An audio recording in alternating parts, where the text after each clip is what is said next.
Good afternoon, everybody, and welcome to another edition of Real Talks. I'm your host, David Steele. Uh, Sorry about the camera, guys. Um, I hope everybody's having a tremendous weekend, and I hope everybody's going to be celebrating it with their families and their loved ones, and eating a lot of good food if that's what you do. So, I thought what we do today is we do the spoiler cast for air today. So, as everybody knows, this came out on Wednesday, and so I wanted to give everybody some time to actually go and watch the movie. It's fairly short; it's about 2 hours, but I want to give everybody a chance to go watch the movie and um, basically, digest it, absorb it. Um, I mean, everybody has stories about this, so including myself. But as far as the times we lived in and everything else, so yeah, I thought what we do today is do a spoiler cast on air, and so let's jump right in. I love this movie.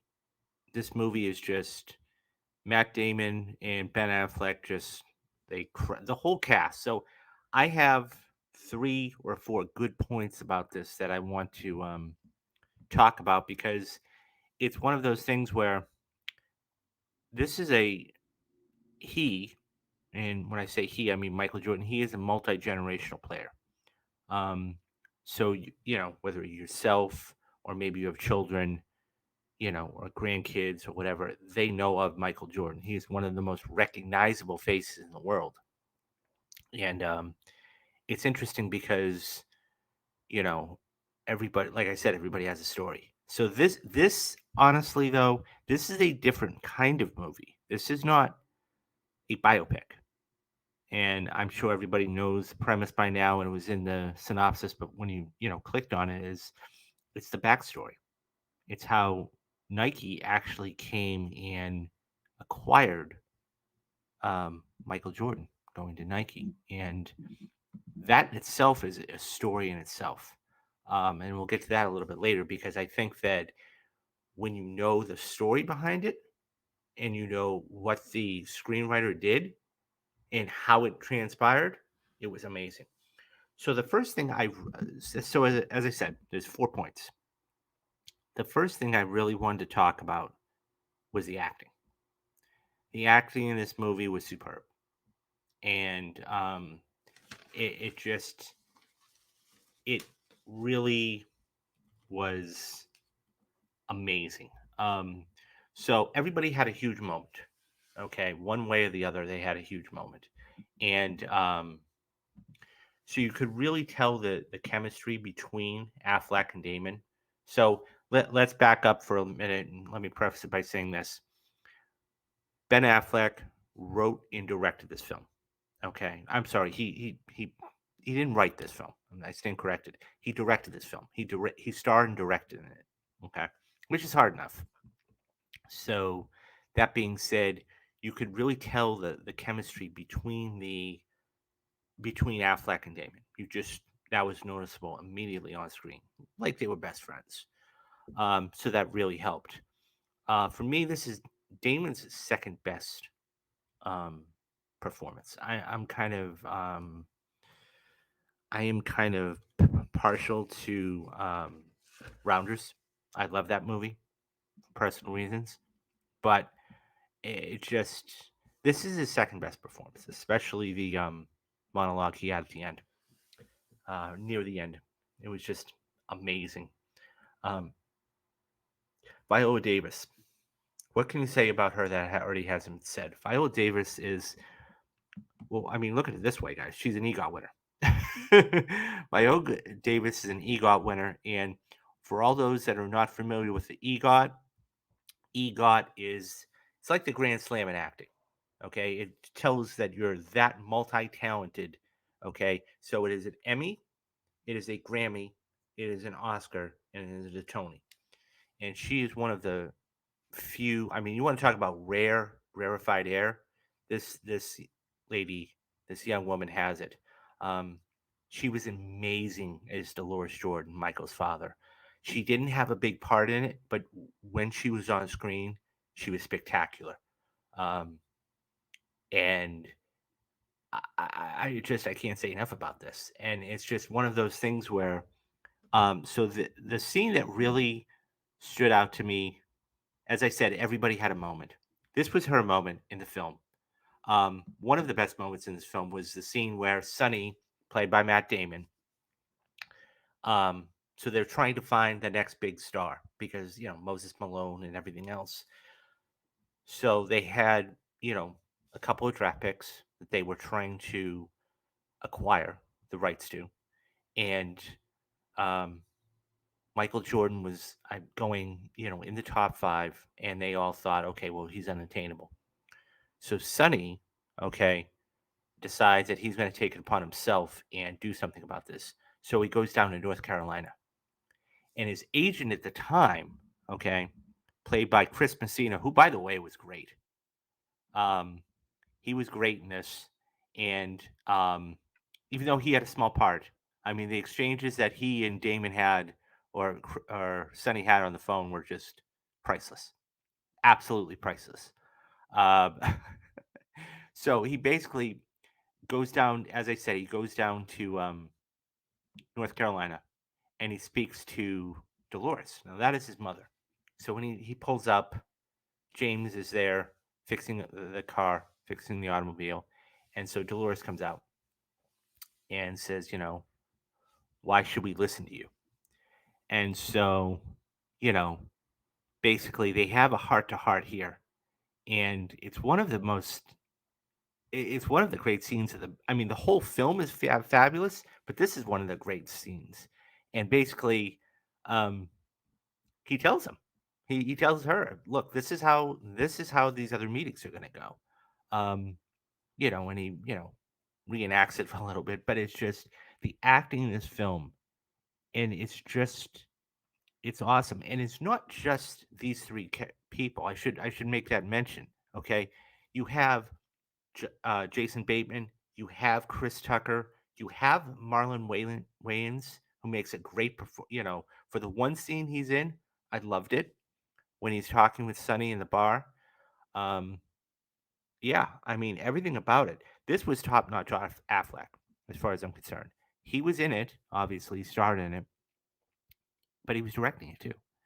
So he was pulling double duty, and it was just one of those things where it's just a remarkable. Um, it's remarkable to see how well he was able to do um, with this. And this film, it had a $90 million budget. I mean, it seems like a lot, but in the grand scheme of things, I'm going to touch upon this a little later on. It really wasn't that big. Um, so one of the other things, as I said, Tucker and Jason Bateman were awesome.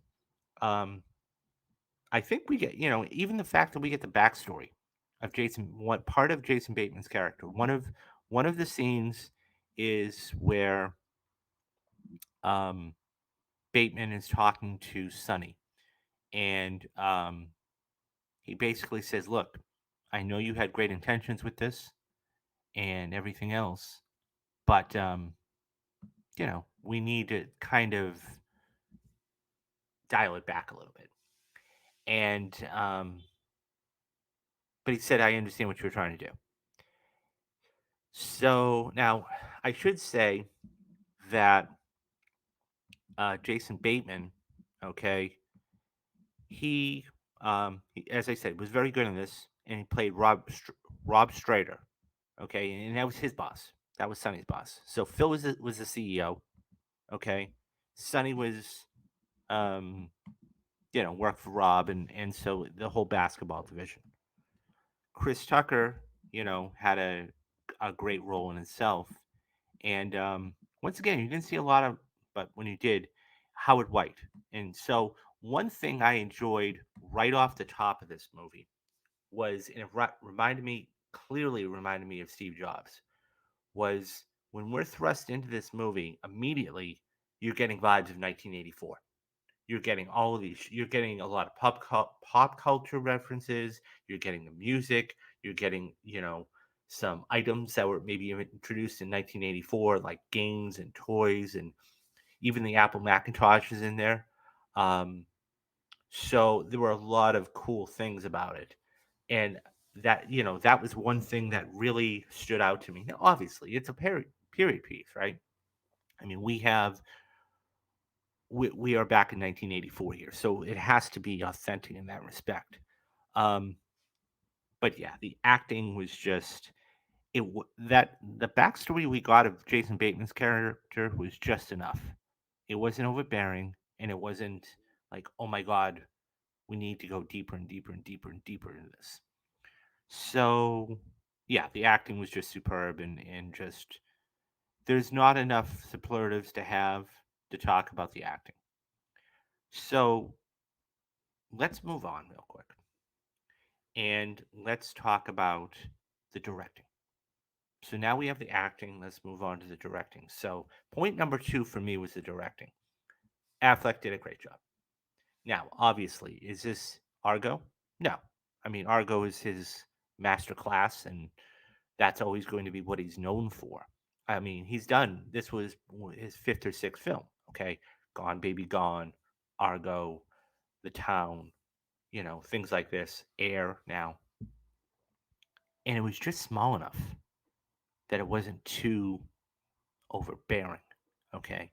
Um, it's not like it was a multi-million dollar worldwide thing. This was shot very, very quickly, and it was just the film itself, okay?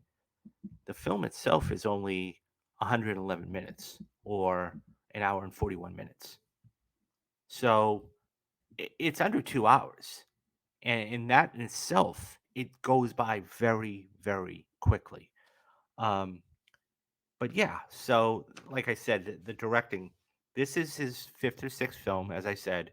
Um, and I love, like I said, I really love how in some period pieces, you can have some aspects of it, but not a lot. And he really dug in. He really, really dug in.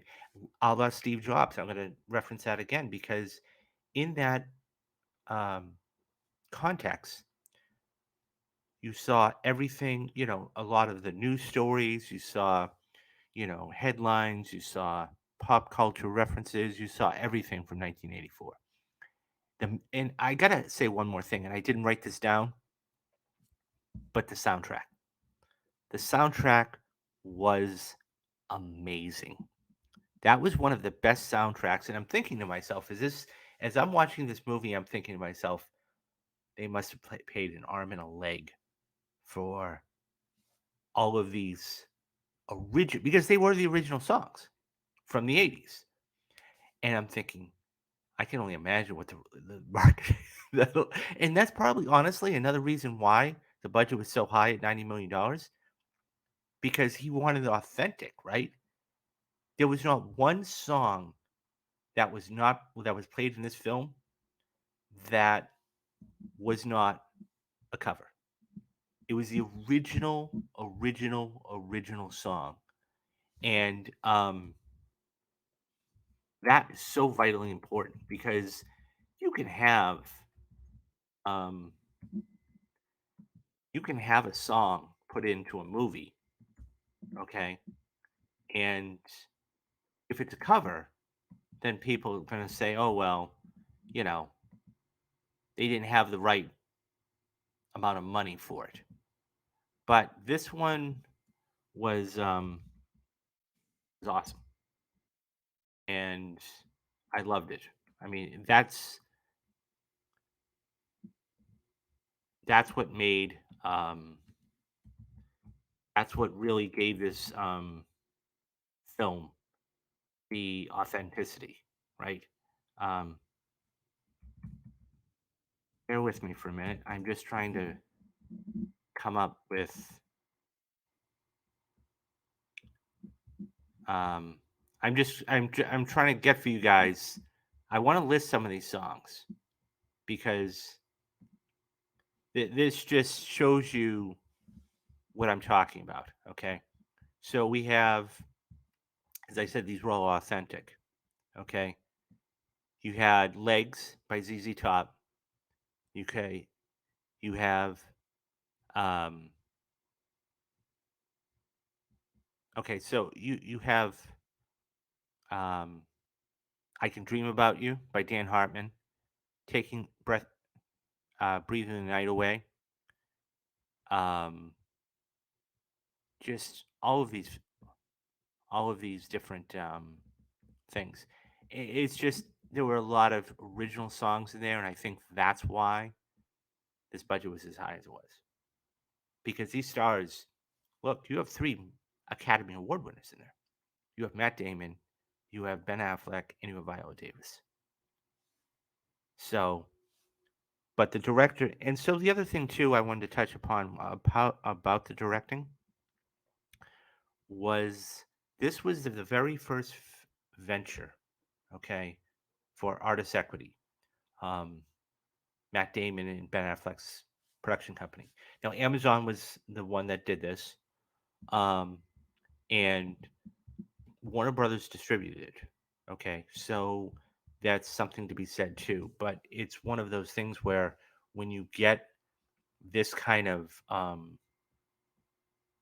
cast and direction, and you have a good distributor, and now it's being done by their production company along with Amazon. And don't forget, guys.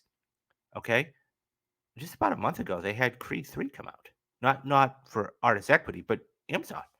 So this was part of like Skydance Sports, and I'm going to get to that in a minute because that's an important facet of this whole thing.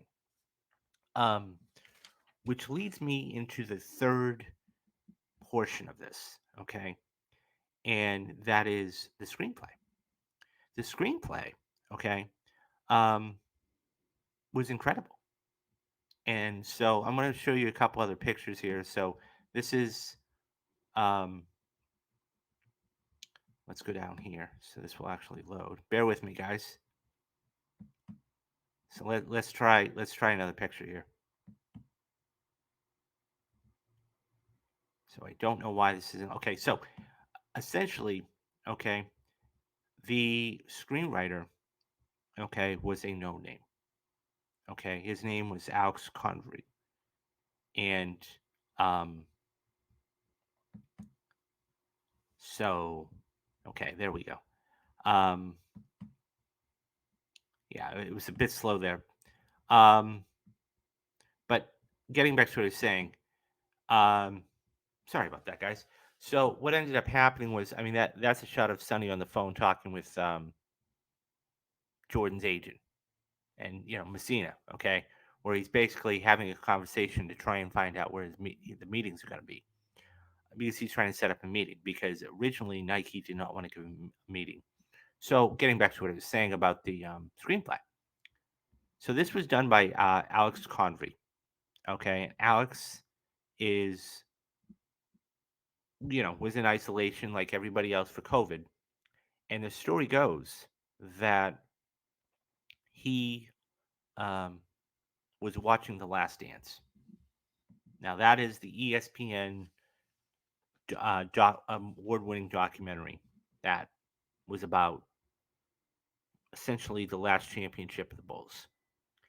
And he was on a certain episode, and they were talking about Sonny. Now, I should preface it by saying this. A few years earlier, he had um, a kind of he had a role in a 30 for 30 for ESPN. It was called Soul Man, and it was about Sonny Verasco's life. And so what ended up happening was he wrote the script. He wrote the um, he wrote the script and he put it on what's known as the blacklist. Now the blacklist is a place where you put scripts that are really really good, but aren't nobody will take them. Nobody will be able to sell them. So he put this on the blacklist, not thinking anything of it. And he had had a couple of other screenplays that didn't do so well, but this one was picked up. So then, because it got picked up, okay, Convery he signs a deal with a first look deal with Mandalay Entertainment. Now, Mandalay Entertainment, okay, actually had the rights to, or were part of getting the rights to getting the life rights, if you will, you know, for Sonny Vaccaro, the guy that actually Matt Damon plays in pictured there in the middle. And so at that point, he had access to all these archives. So he went back and watched all of these tapes and got a feel for what he actually was. I believe he's passed on since, but he got an idea of what he was like. And I should say one other thing that I didn't make mention of at the top. Ben Affleck had actually sat down with Michael Jordan and talked to him about this. Even though he was in the film, even though you didn't see him in the credits and everything else, he sat down with Jordan and he talked to him about, um, certain experiences and everything, what it was like back then. So, yeah, he signed with them. Okay. He gets the rights. They get the rights. He watches the tape. He gets a better idea. So he's, as I said, he's watching The Last Dance, and they touched upon this in a very macro or big way, but they didn't go in depth. And he said this could be a cool story. So he started writing it and not thinking anything of it. And so when it got picked up, like I said, there was a big thing. Um, at that point, the last day of principal photography, or when they were shooting, okay. And by the way, he was on set for all of this. Okay, he um he came over to Ben Affleck came over to him, and he basically says, "We're going to give you the sole credit on this film," um, which meant he was going to get a larger share of the profits, which meant that he was going to get recognized more because he in the article that I read, he basically said that Affleck wanted to pay it forward because he remembers being that guy that was struggling writing. And of course, they went on to win the Academy Award, Matt Damon and himself, for Goodwill Hunting. And he wanted to pay it forward to him. So I thought that was fabulous. So now this guy has a name. He's one of the best. He put together this great screen, and there are going to be offers, and people knocking at his door all the time now, um, to do this. Um, Yeah, and it's just amazing to see. That being said, um, and by the way, I should say one other thing about this scene here at the end of the film. This was improvised. This was completely improvised by Viola Davis. So when when Matt Damon, okay, is having the conversation with Viola Davis on the phone, and so the premise was that they were going to take. She basically says, "Look, I'll take the deal with you. Okay, I'll take the deal with Nike. You were right. I'll take the deal. But I want my son to have, because they were going to sign him to a $250,000 contract. Now, back in that time, that's huge. Okay, Adidas and all these other companies were going to do the same thing. Now it's pocket change, but back then it was fairly large. That being said, she said, I want my son to be covered, so he gets a piece of every single shoe that's sold, even if it's a small amount. And they were having a conversation, well, that's not how it works. And so that's when Sonny went to Phil and said, look, you know, this is how what she wants. And he says, screw it, just do it. Just take care of it. So, and it's very interesting because I want to get into a couple figures about what Jordan has since done because it's remarkable. Um, but this scene here is tremendous too because back in the 1984 NBA, okay, it used to be that if you had a certain amount of more than a certain amount of the color of your team, okay, they would fine you. Okay, they would fine you. So 51% of the shoe had to be white. And so the gentleman here on the left, okay, was a shoe designer and basically said, "Here's what I came up with." And um, I'm going to see if I actually, because I have a photograph of it. Because so what he did was he actually, um, okay, so I don't, I thought I did. Um, so basically, what he did was he came up with the Air Jordan. So actually, he was talking to his Jordan's agent, and so he actually came up with the running joke in the film is that he came up with um, Air Jordan, and so they gave credit to um, shoe designer. Um,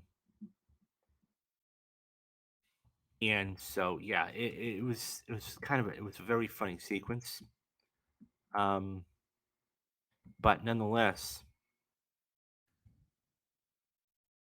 um, so I'm trying to find for you guys. Um, okay, well, nonetheless, what ends up happening is that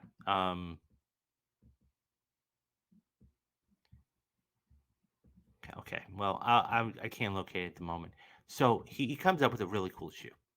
Okay, and because of the fact that he came up with a really cool shoe, um, there was a lot of red on it, which of course were the Bulls' colors, red and white.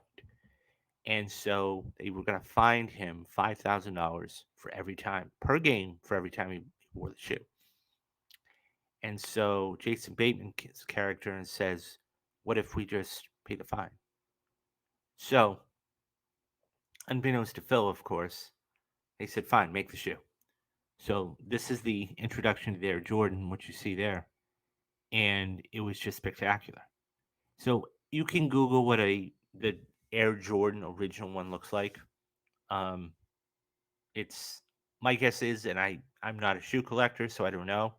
My guess is it's probably in the neighborhood of 3, 4, $5,000, probably more than that, because of what how rare it is. So, but yeah, so they had the meeting with Michael, and it was just it was unbelievable. So there was one montage, and goes back to the acting. There was one montage that Matt Damon has, that Sonny has, and so they put together a video package, and watching the highlights, and so he basically says he says turn it off. So they turn it off, and he basically has this 5 minute soliloquy of, and it's beautifully done, by the way, because you've got Jordan highlights mixed in to tell you what he is going to do, and he's talking about being great, and it was just unbelievable, and the way that Damon was able, and it just straight face, right in the camera, just it was marvelous, and it really sold me. I mean, if I would have bought his shoes, you know. That being said, it was a fantastic soliloquy, and I loved it. Amazing. Matt Damon is a fantastic actor, and that just proved it to you. Like I said, I think this is his second best performance behind Rounders. Rounders is it's a personal choice. I mean, everybody might like The Martian or something else, but for me, it's Rounders. Anyways, um, yeah, and just so the last thing I really wanted to touch upon today, because we've talked about a couple things. Okay, we talked about the acting,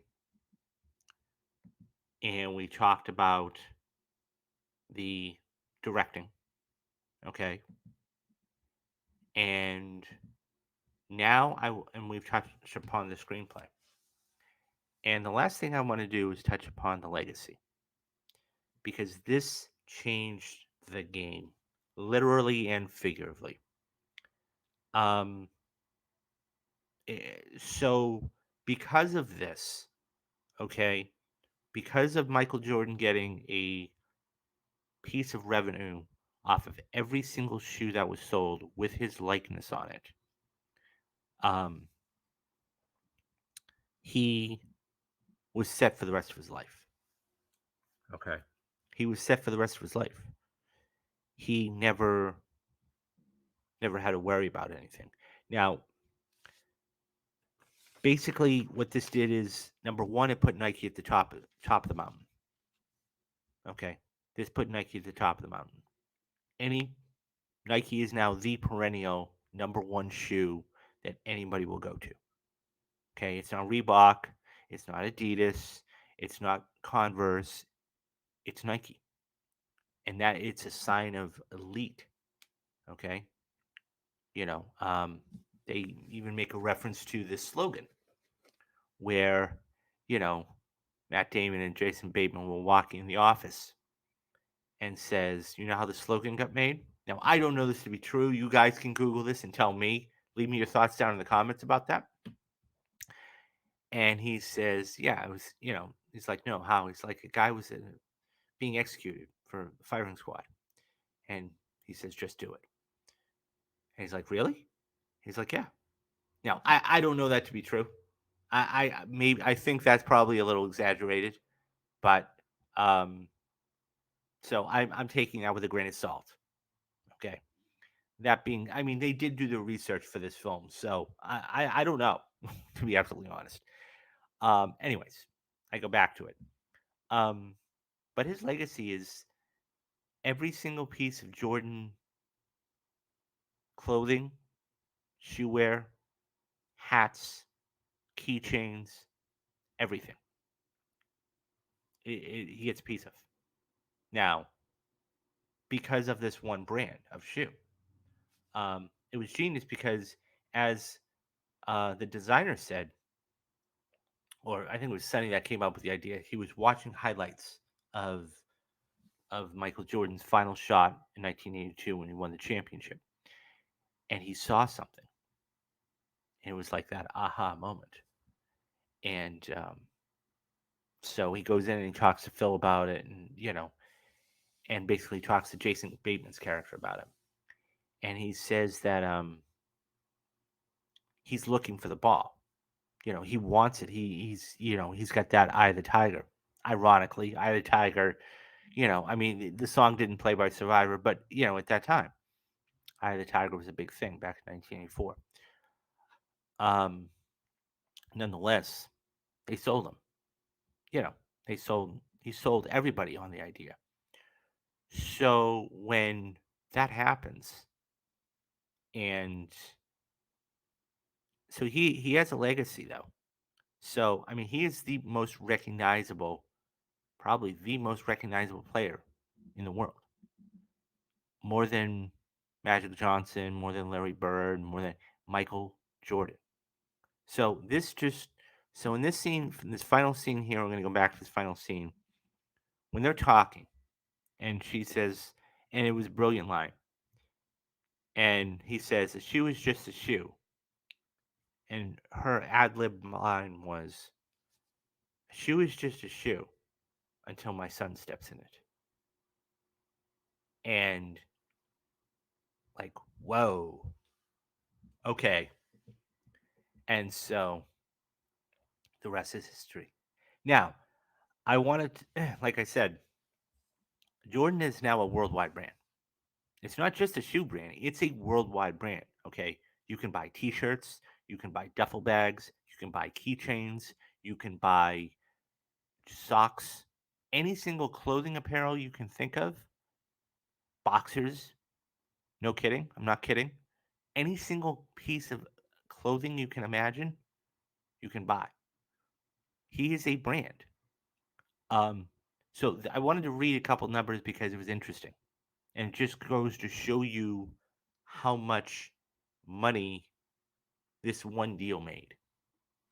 So throughout his whole career, okay, he made $90 million. Now you think, my God, that's a lot of money. And it is a lot of money. You're right. But when you're seeing in today's deals, when you're seeing deals that are, oh, I don't know, 100, 200, $250 million, and half of that's guaranteed. Um, it's not that much money. Now, truth be told, okay, he got $30 million in one season. Okay, that was when he came back. Okay, that was, I think, for that 97, 98 season. He came back because he was on the fence of coming back. They paid him $30 million. So a third of that was there. The other thing, too, is when he won Sportsman of the Year, okay, he had six different endorsements going at one time. And he made, I want to say, between 50 to $60 million from those endorsements. Okay. He had Nike, he had McDonald's, he had Hanes, he had Duracell, he had Gatorade, he had all of these endorsements. So he was not only getting the revenue from the Bulls for playing in the games, but he was getting all this money from the actual uh, sponsorships. So, I mean, obviously, but that being said, the $90 million was throughout his career. So, the reason I bring that up is because today, as of last year, he made as passive income, not doing anything, because of this one deal that was signed, he made $256 million. That's right, a quarter of $1 billion. Think about it like this: a movie like Infinity War or Endgame cost $256 billion or $256 million. He made that in 1 year just for passive income. So the brand itself is worth $5.1 billion. He it has a net worth of $2 billion.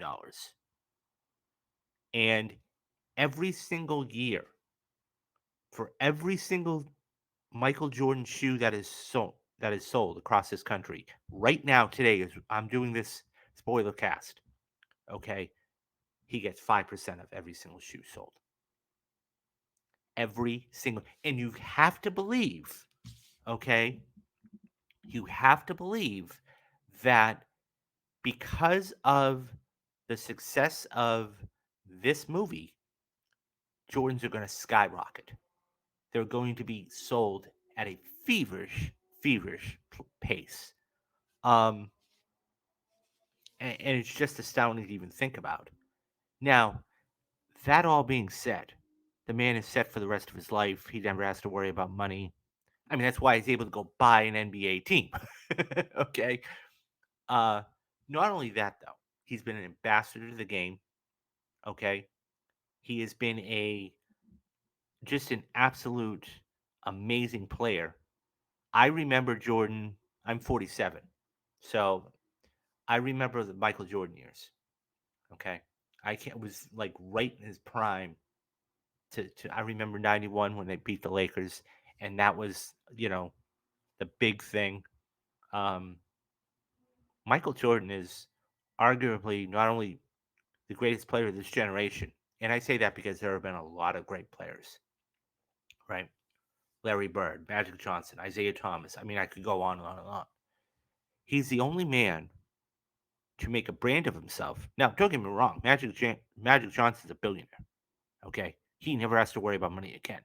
I mean, he has stake in the Los Angeles Dodgers, you know, and several other things. Okay, Larry Bird, I'm sure he's living comfortably somewhere in French Lake, Indiana right now.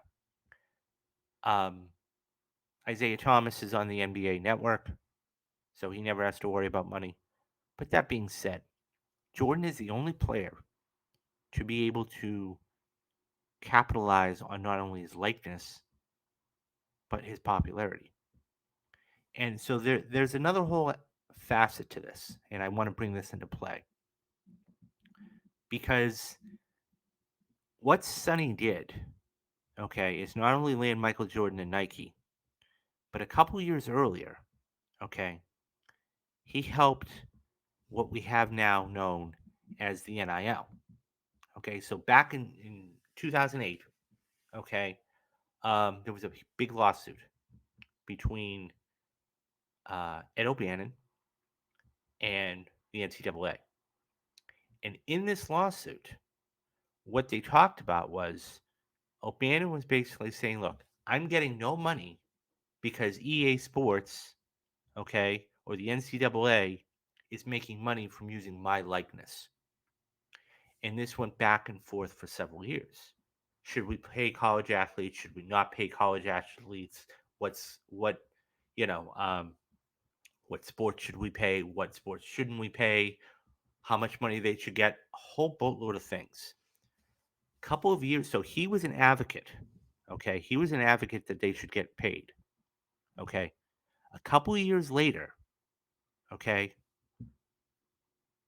one of the courts ruled that athletes, collegiate athletes, because they were always considered amateurs. Okay. And as long as you were an amateur, you couldn't make any money. Doesn't matter what sport you played. It could be golf, it could be baseball, it could be basketball, whatever, football. Okay. At which point, Sonny basically was one of the proprietors of helping this move forward. And a couple of years ago, the courts ruled that athletes, collegiate athletes, could make money all off of their likeness. So what ends up happening now is that any athlete from any D1 division school, NCAA school, can make however much money they want to. And there are a lot of avenues.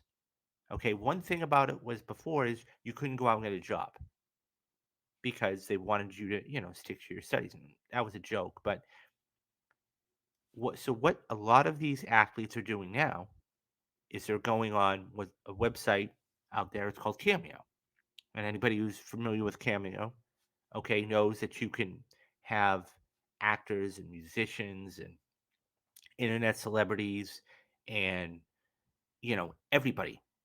So what you see is, okay, um, you see these athletes start going on Cameo and they're registering as talent, and they don't need an agent, they don't need any representation, and let's say there's a quarterback in, I don't know, Nebraska.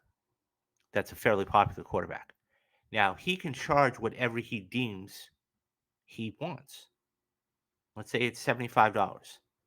So, for $75, what you can do is you can then get a message from Jack Smith, okay? And he can do personalized message for maybe it's a birthday message or it's an anniversary message or it's a commencement message or it's congratulations message or whatever it is.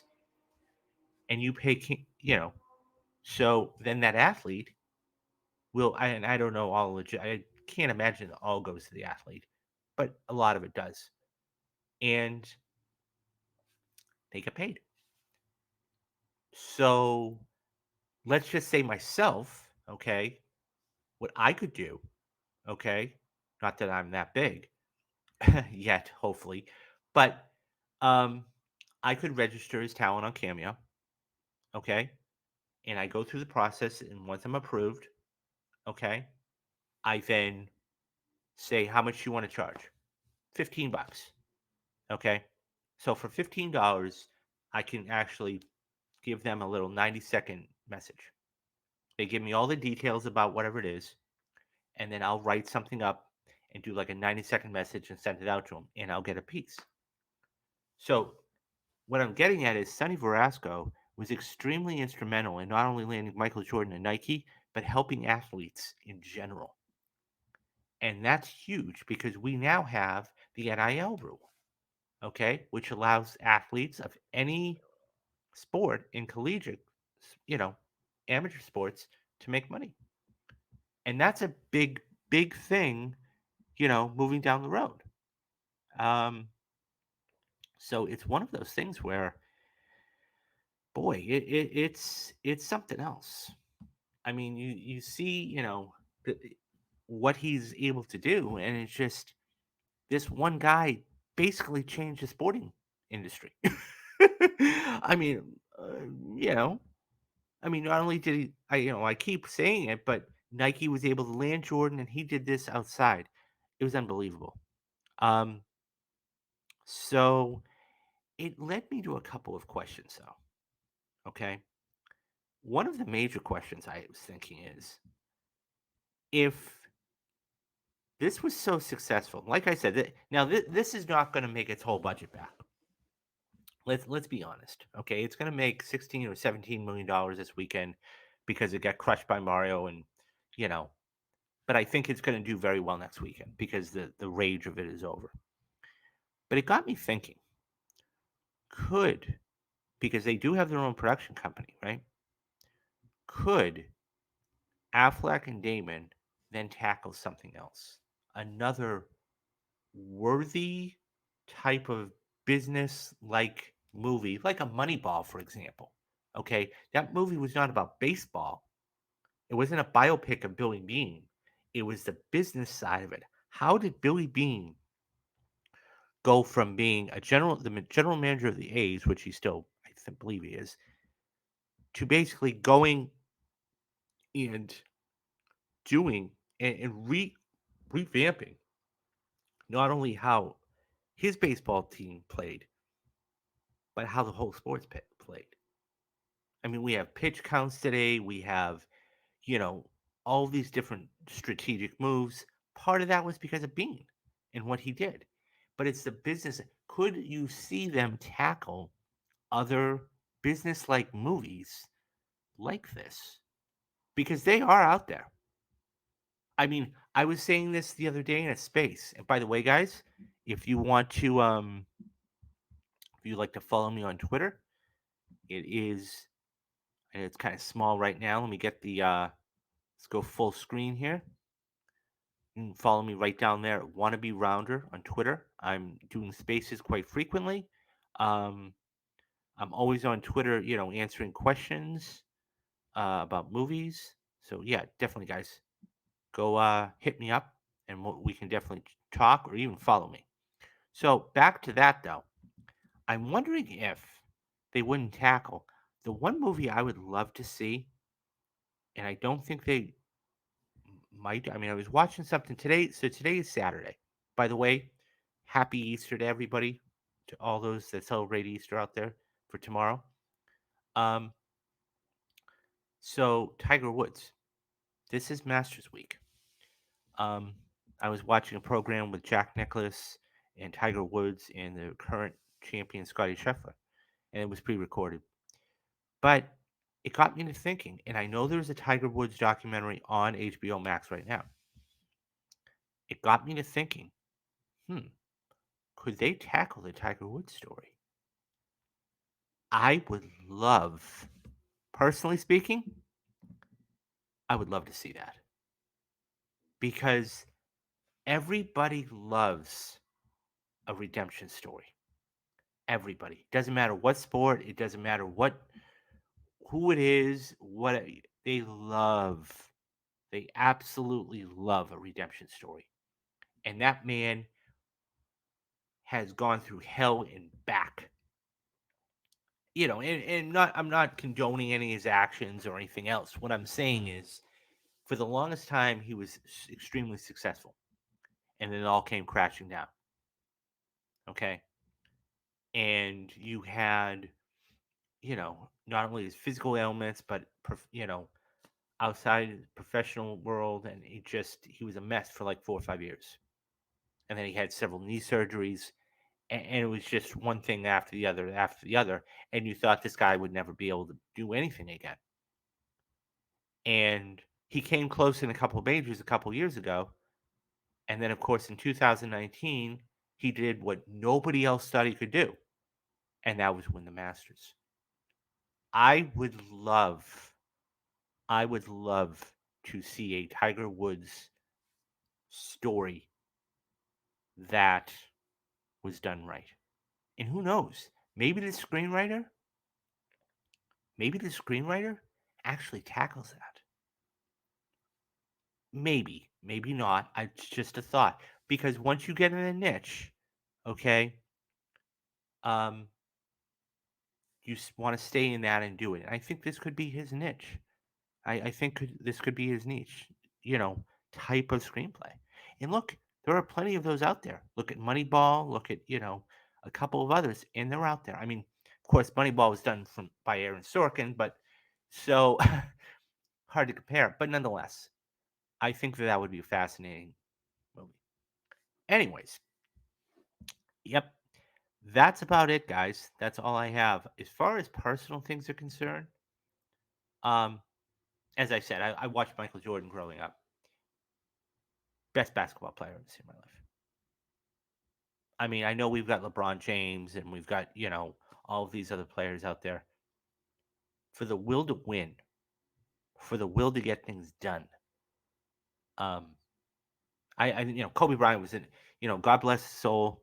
He's no longer with us, but for what it was, Kobe Bryant was probably the next best player I ever saw in my life.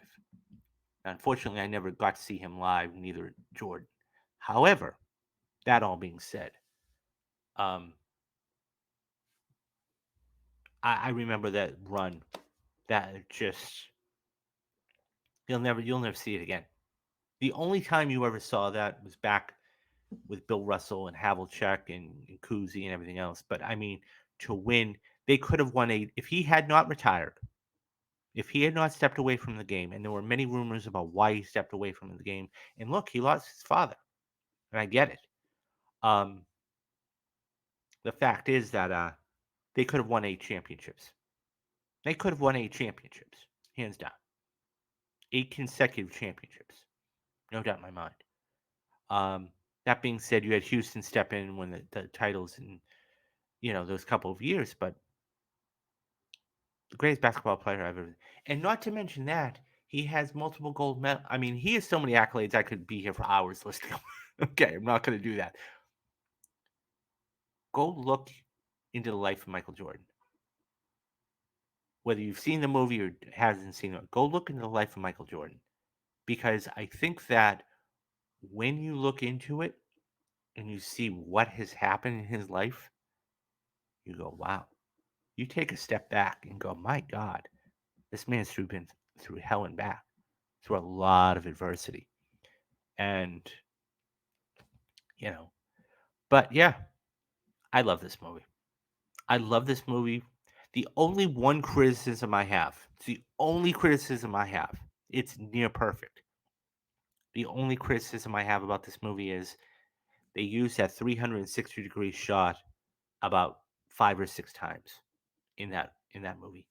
That's it. That's a critique on me, on the filmmaking portion of it. It's nothing to do with the story or anything else. But because when you use that shot so many times, because it's good. I mean, I always compare it to like a Silver Linings Playbook. That one shot there at the end was magnificent. It was magical. When you use it so many times, it takes away from the potency of the film. And but yeah, that's it. I mean, there was not a false note in this movie.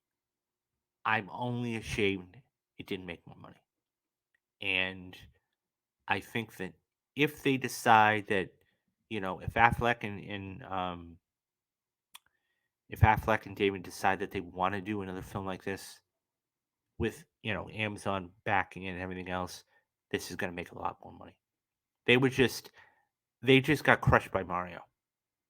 And I think that there's nothing you could do about it. But what I do think is this.